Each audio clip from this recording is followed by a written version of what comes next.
Hello students, so in the previous video I explained you about the depreciation. So in this video, that is the continuation part of the previous video. In previous video I explained you about the meaning of depreciation and why the depreciation is charged, so everything we had seen. So in this video I'm going to explain you what are the main objectives of charging the depreciation. Okay so ಡೆಪ್ರಿಸಿಯೇಷನ್ನೇ ಯಾಕೆ charge ಮಾಡಬೇಕು ಅನ್ನೋದ್ರ ಬಗ್ಗೆ ನಾವು ಈ ವಿಡಿಯೋನಾಗ ನೋಡೋಣ. And apart from that the methods of charging the depreciation. Okay, so before that, once again I will clear you the meaning of depreciation, which you already know. So depreciation is nothing but what? Written down value, or we can say reduced value of fixed assets. So after the usage of such assets in the business, every year their value will come down. The value will not be stable ಇರುವುದಿಲ್ಲ ಅದು. So ಒಂದು ವರ್ಷ ನೀವು ಅಸೆಟಿಂದ ಎಷ್ಟು ನಿಮಗೆ ಅದೇ ಫಾಯ್ದಾ ಆಗಿರ್ತದೆ, last ಅದರದ್ದು ವ್ಯಾಲ್ಯೂನು ಡೌನ್ ಆಗಿರ್ತದೆ ರೀ. ಸೊ ಹಂಗಾಗಿ ಅದನ್ನ ಏನು ಮಾಡಬೇಕು, ಆ ಡೌನ್ ಆಗಿದ್ದು ಅಥವಾ ರೆಡ್ಯೂಸ್ ಆಗಿದ್ದ ವ್ಯಾಲ್ಯೂನ ಏನಂತೀವಿ ನಾವು ಲಾಸ್ ಅಂತ ಕನ್ಸಿಡರ್ ಮಾಡಿ ಪಿ ಆ್ಯಂಡ್ ಎಲ್ಗೆ ಡೆಪ್ರಿಸಿಯೇಷನ್ ಅಂತ ಹಾಕ್ತೀವಿ. ಸೊ ಪಿ ಆ್ಯಂಡ್ ಎಲ್ ಅಕೌಂಟಿಗೆ ಇದನ್ನು ಚಾರ್ಜ್ ಮಾಡ್ತೀವಿ. Okay, so that's why this depreciation is a loss in the value of the asset. So let us see the objectives of charging the depreciation. First point, to show the true profits of the business. Yes, in order to show the true profits of the business, the depreciation is to be charged. So depreciation is not charged, then the resultant profit would be inflated profit. Inflated is nothing but what? So ನೀವು depreciation charge ಮಾಡಲಿಲ್ಲ ಅಂದ್ರೆ profit ಹೆಚ್ಚಿಗೆ ತೋರಿಸ್ದಂಗೆ ಆಗ್ತದೆ ರೀ. ಹೆಚ್ಚಿಗೆ profit ತೋರಿಸಿದ್ರೆ ಬಿಸ್ನೆಸ್ಸಿಗೆ problem ಅದ. Depreciation ಹಾಕಿದ್ರೆ ನೀವು ಟ್ರೂ ಪ್ರಾಫಿಟ್ ಅಂತ ತೋರಿಸ್ದಂಗೆ ಆಗ್ತದೆ. So because you are taking the use of such asset and what is the thing going to happen in the business is because the value of the asset will come down. ಯಾಕಂದ್ರೆ ನೀವು ಅದನ್ನು use ಮಾಡ್ದಂಗೆ ಏನಾಗ್ತದೆ, ಅದ್ರ ವ್ಯಾಲ್ಯೂನು ಕಡಿಮೆ ಆಗ್ತಾ ಹೋಗ್ತದೆ.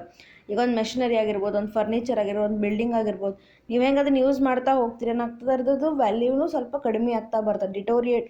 So ಅದ್ರದ್ದು ವ್ಯಾಲ್ಯೂ ಎಕ್ಸಾಸ್ಟ್ ಆಗ್ತಂತೂ ಹೇಳ್ಬೋದು ನಾವು. ನಿಮ್ಗೆ ನಾ ಹಿಂದಿನ ವಿಡಿಯೋನಾಗ ಹೇಳಿದ್ದೆ ಅದ್ರ ಬಗ್ಗೆ ಎಲ್ಲ. ಸೊ ಈ ಥರ ರೆಡ್ಯೂಸ್ ಆಗೋ ಕಾರಣಕ್ಕೆ ನಾವೇನು ಮಾಡಬೇಕು, that we consider it as a loss. To the extent of that loss we are considering as a depreciation and charging to the P and L account. Next one is what? To accumulate funds for replacement of assets. So accumulating is nothing but what? So collecting the funds. So ಒಂದು ಅಸೆಟ್ರಿ ನೀವು ಒಂದೇ ವರ್ಷ use ಮಾಡೋಂಥರು ಬಿಡೋಂಗಿಲ್ಲ. So there is some life for the asset. So we can say the estimated life. So one furniture is one machinery for some period you are using, we can say 5 years, 10 years, 15 years, so like this. So that's why here the company has to think about the replacement. ಅದರ future ಬಗ್ಗೆ ವಿಚಾರ ಮಾಡಬೇಕ್ರಿ. ಈಗ ಸದ್ಯ asset purchase ಮಾಡ್ತೀವಿ, after some time we are going to replace that asset.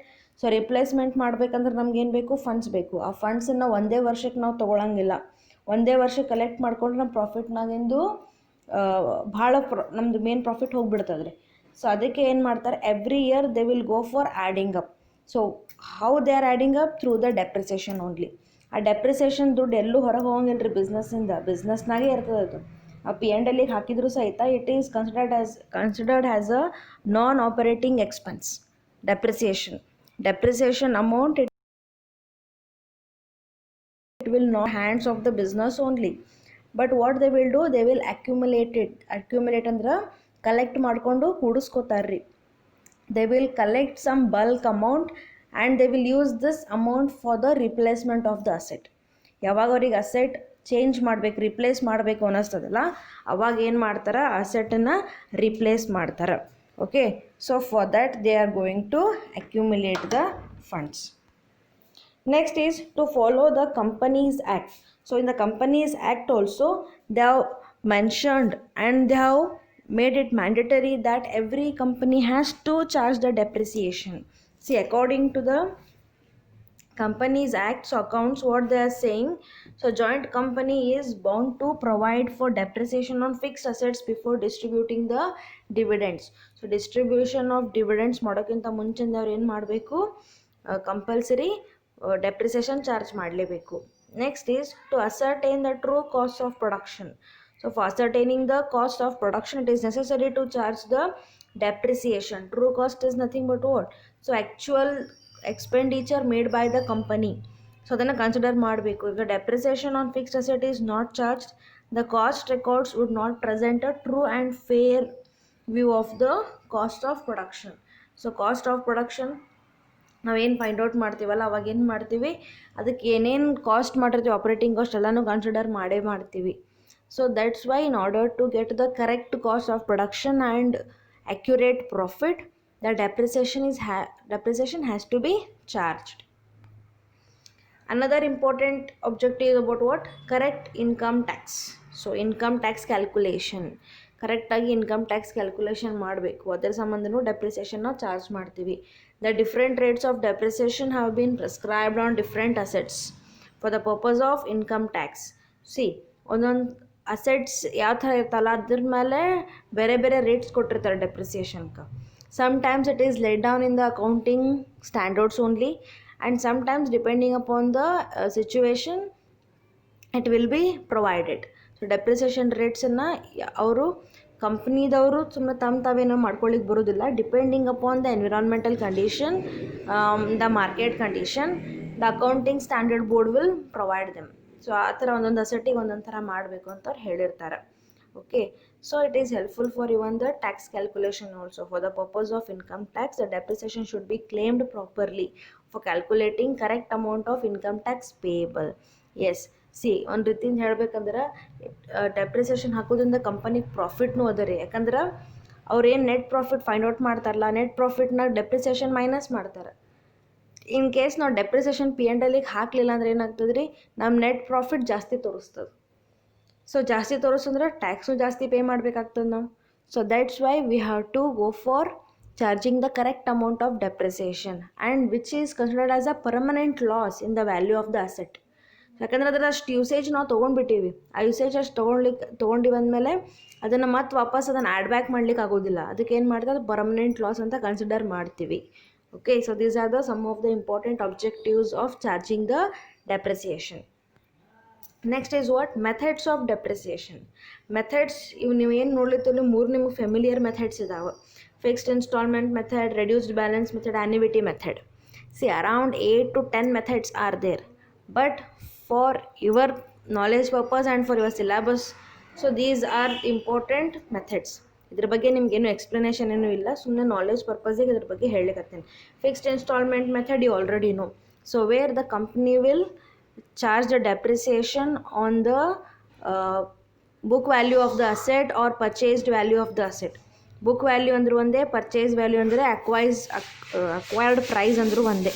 So ಯಾವ ಪ್ರೈಸಿಗೆ ಅವರು ಆ ಅಸೆಟನ್ನು ಪರ್ಚೇಸ್ ಮಾಡಿರ್ತಾರಲ್ಲ ಅದ್ರ ಮೇಲೆ ಒಂದು ಪರ್ಸೆಂಟೇಜ್ ಹಾಕಿ ಫಿಕ್ಸ್ ಮಾಡಿರ್ತಾರೆ. ಆ ಎಷ್ಟು ಡೆಪ್ರಿಸಿಯೇಷನ್ ಬರ್ತದಲ್ಲ ಆ ಡೆಪ್ರಿಸಿಯೇಷನ್ ಅಮೌಂಟೇ entire life of that asset will be charged. ಒಂದು ಎಕ್ಸಾಂಪಲ್ ಕೊಡ್ಬೇಕಂದ್ರೆ, you purchase one machinery and you are considering depreciation rate has 10%. So machinery purchase ಮಾಡ್ತೀವಿ 1 ಲಕ್ಷಕ್ಕೆ, ಡೆಪ್ರಿಸಿಯೇಷನ್ ರೇಟ್ ಎಷ್ಟದ 10%, ಅಂದ್ರೆ ಎಷ್ಟಾಗ್ತದೆ depreciation amount 10,000. So in case ನಾವು ಆ ಅಸೆಟ್ ನೀವು 10 ಇಯರ್ಸ್ ಯೂಸ್ ಮಾಡ್ತಿದ್ದೀರಿ ಅಂತ ಅಂದ್ಕೊಂಡ್ರೆ 10 ಇಯರ್ಸ್ ತನಕ ನೀವು ಎಷ್ಟು ಚಾರ್ಜ್ ಮಾಡ್ತೀರಿ, ಪ್ರತಿ ವರ್ಷವೂ ಡೆಪ್ರಿಸಿಯೇಷನ್ ಅಂಥೇಳಿ 10,000 ಅಂತ ಚಾರ್ಜ್ ಮಾಡ್ತೀರಿ. So every year the company will charge the depreciation as 10,000 only. And this method is called as what? Fixed instalment method, because ಆ amount is fixed year. So fixed amount, but this is not actually correct method for charging the depreciation. ಯಾಕಂದರೆ ಅಷ್ಟೇ ವ್ಯಾಲ್ಯೂದು ಆಗ್ತದೆ, reduce ಆಗ್ತದೆ ಅಂತ ನಾವೇನು ಹೇಳಿಕ್ಕೆ ಬರೋದಿಲ್ಲ. ಇದು ಫಿಕ್ಸ್ಡ್ ಇನ್ಸ್ಟಾಲ್ಮೆಂಟ್ ಮೆಥಡ್ ಅದ. ಇನ್ನೊಂದು ಬೆಸ್ಟ್ ಮೆಥಡ್ ಯಾವುದು ಅಂದರೆ ರೆಡ್ಯೂಸ್ಡ್ ವ್ಯಾಲ್ಯೂ ಮೆಥಡ್ ಅಥವಾ ರೆಡ್ಯೂಸ್ಡ್ ಬ್ಯಾಲೆನ್ಸ್ಡ್ ಮೆಥಡ್ ಅಂತೂ ಹೇಳ್ತಾರೆ. ರೆಡ್ಯೂಸ್ ಬ್ಯಾಲೆನ್ಸ್ ಮೆಥಡ್ ಅಂದರೆ ಏನು ರೀ? Here on the value of the asset they are going to charge the depreciation, how the value will come down. So first year on 1 lakh they are charging and 10,000 rupees. So 10% ಅಂದರೆ 10,000 ಆಗ್ತದೆ. ಆಮೇಲೆ 10,000 minus ಮಾಡಿ next ಇಯರಿಗೆ ಎಷ್ಟು carry forward ಮಾಡ್ತಾರೆ ರೀ? 90,000. ಆ 90,000 ಮೇಲೆ charge ಮಾಡಿ. So every year on the reduced balance of the asset they are going to charge the depreciation. This is about reduced balance method. And another one is what? Annuity method. Annuity method is nothing but what? Here a rupee value is fixed here, some amount. ಆ rupee value ಏನು fix ಮಾಡಿ ನಿಮ್ಗೆ ಕೊಡ್ತಾರಲ್ಲ ಅದನ್ನೇ ನೀವು ಡೆಪ್ರಿಸಿಯೇಷನ್ಗೆ apply ಮಾಡ್ತೀರಿ. So ಅದನ್ನು ರೆಡ್ಯೂಸ್ ಆಗಿ ಬರ್ತದೆ ನಿಮಗೆ. So that's why here these are some of the methods available for you. But among these all methods usually the accounting standard also prescribes that reduced balance method or returned on value method is best. Second one, so returned on value method or reduced balance method is compatible method for charging the depreciation. So this completes your total 5th unit. Depreciation concept on last ittu ಅದನ್ನೊಂದು ಹೇಳೀನಿ. Total ನಿಮ್ಮ 5th unit ಮುಗ್ದಂಗಾಯಿತು. ಈಗ ಹಂಗೆ ನೋಡಿದ್ರೆ ನಮ್ಮ ಸಿಲೆಬಸ್ಸೇ ಮುಗ್ದಂಗಾಯಿತು. And I hope you are getting these points, and if you are having any doubts, so do ask me.